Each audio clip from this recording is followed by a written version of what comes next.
At the beginning of the course I undertook some research into similar media products. This includes TV advertisements from British supermarket Co-op, bread brand Hovis, and to vary my research, electronics manufacturer Bravia TVs.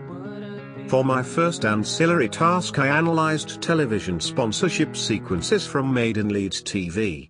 Whilst my website pop-up was inspired by a number of different existing media texts from a range of food and non-food retailers' websites.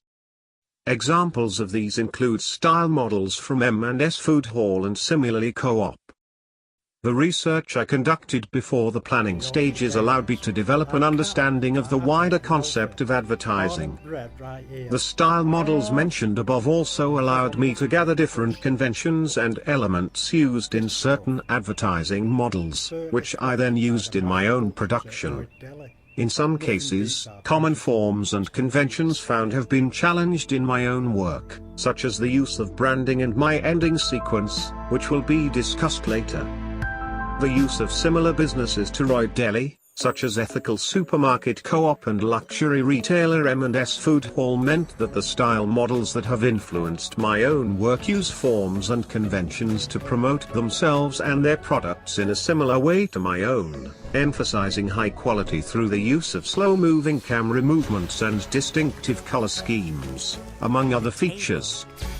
The first existing product analysis that I undertook came from British bakery brand Hovis, which upon its debut in 1973, was voted Britain's favourite TV ad. The advertisement follows a young boy delivering bread on his bike, accompanied by a narrative from the boy in later life. Like Royd Deli's production, the Hovis ad begins with some establishing shots of a typical British rural village. The music is also inspirational to my production, a classical piece which connotes to the British countryside and country life values. The narrator's accent is very strong, and to add to the feeling of local countryside produce, I believe that the farmer's Yorkshire accent add to the production values. There are many ways of view and they associate aspects of the advertisement with a specific location. Notably the scenery and mise-en-scene, and the accents of actors is also significantly influential. Sometimes audiences of television advertisements are able to engage with the characters themselves. The Hovis ad features the young boy and what appears to be an older village bakery owner. Both characters are stereotypical and relatable. In my production, Royd Deli suppliers are made to follow stereotypes of their profession, e.g., the clothing of the Royd Deli farmer. The second style model from my TV advertisements came from Co-op, a British supermarket which markets its products as ethically sourced and of high quality. This use of footage inspired a question in my market research survey: how important do you think these features are included in a Royd Deli TV advertisement? Suppliers, customers, food, products, local area and the Royd Deli shop. However, the main selling technique used is the male's voice narrating over the footage. Repeating words such as 100% and British emphasizes the message they wish to portray. To retain audience's attention, the ad uses innovative use of shapes, where the story of the ad follows a circle always in view, such as a cup, a plate and a ball, and it is not until the end of the ad that the circular shape represents 100%, which refers to the ad's emphasis on their product line of 100% British meat produce. Because of the way I wanted my ad to be narrated verbally, I required the visual aids of the narrator, the farmer himself. So although this was an inspiration to my work, it would not suit my genre of advertisement. The first real media product I researched came from a business totally unrelated to the luxury food market, Sony's television range, Bravia. Sony Bravia's range of color television adverts are famous for their memorable scenes of colorful objects being filmed to promote the detail of their TV sets.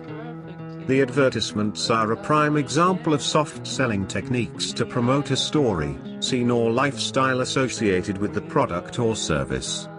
The Balls advertisement had a full length of 2 minutes 30 seconds, but only 4 seconds of which included promotion of the physical product or Bravia brand. This mode of address intrigues the viewer by using unusual scenes or sounds before hard selling the product towards the end of the advertisement, usually loud and concise promotion using sound narration over images of the product. There was a lot of information that required emphasis in my ad, especially from an unestablished brand, so although I could not follow the forms and conventions entirely from this media product, it drew my attention away from hard selling and to how other visual aids can help engage the audience further. In the same way that Bravier has used wide, establishing shots of San Francisco, my TV advertisement now starts with similar, wide, establishing shots of the Calder Valley, the base of Royd Deli and Red Acre cattle farms.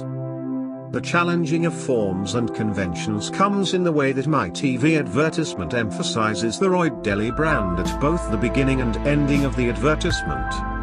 The majority of real media product style models that I have looked into reveal their identity at the end of the advertisement, whereas I have chosen to begin and end the ad with the Royd Deli logo. Royd Deli is an unestablished brand, and I believe that the farmer's dialogue and important statements can only have their desired effect when the audience can fully understand the context. The locations for filming are the most obvious continuation of forms and conventions, as from years of advertising, audiences have already adapted to understand the deeper meaning of the ad being shot in picturesque countryside with optimal weather conditions. This helps to represent and emphasize the optimum conditions for the cattle's welfare which the farmer is trying to portray through his dialogue, as the use of cloudy or wet weather conditions, or indeed the use of industrial buildings, will have the opposite effect. Whilst the use of industrial buildings would be an accurate representation of the sourcing process, in advertising it is important to display only the characters, locations and props that promote the business in the best light, whilst not being misleading.